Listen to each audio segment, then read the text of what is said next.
సంగం డైరీకి సంబంధించి సీడ్ విభాగం కూడా మాకుంది. ఈ సంవత్సరం మేము సంగం రుద్ర పేరు మీద టమోటా సీడ్ ని చిత్తూరు, అనంతపూర్ జిల్లాల్లో మేము రైతులకు ఇవ్వడం జరిగింది. దాదాపు 13 టన్నులు మేము ప్రొడ్యూస్ చేస్తే దానిలో 10 టన్నుల దాకా అమ్మకాలను మేము గత సంవత్సరం చేశాం.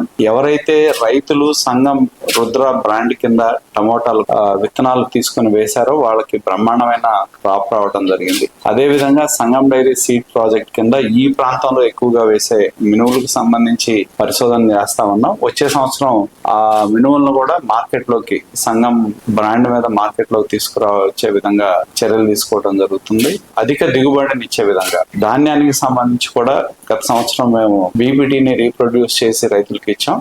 వచ్చే సంవత్సరం 2 సంవత్సరాల్లో సంగం బ్రాండ్ ని సంబంధించిన ధాన్యాన్ని సీడ్ని కూడా మేము మార్కెట్ లోకి తీసుకురావడానికి ప్రణాళిక రూపొందించుకొని ముందుకు వెళ్ళటం జరుగుతుందని చెప్పి కూడా తెలియజేస్తా ఉన్నా. ఎందుకంటే ముఖ్యంగా రైతాంగం యొక్క అవసరాలను దృష్టిలో పెట్టుకొని సంగం సీడ్ ప్రాజెక్ట్ కింద మేము కార్యక్రమాలు చేస్తా ఉన్నాం. అలాగే ఇప్పటి వరకు ఫాడర్ సీడ్ని కూడా మేము డెవలప్ చేసాం. గత సంవత్సరం దాదాపు సంగం డైరీ నుంచి దేశంలో ఏదైతే రకరకాల యూనియన్స్ ఏవైతే ఉన్నాయో దాదాపు 15 యూనియన్స్ కి ఇక్కడ నుంచి ఫాడర్ సీడ్ ని మేము ఆ ప్రాంతంలో ఉన్న రైతాంగానికి అందజేయటం జరిగింది. ప్రకాశం జిల్లా ఈ జిల్లాల్లో ఫాడర్ సీడ్ ని కూడా మేము ప్రభుత్వ విభాగాల ద్వారా కూడా ఇవ్వటం జరుగుతుంది.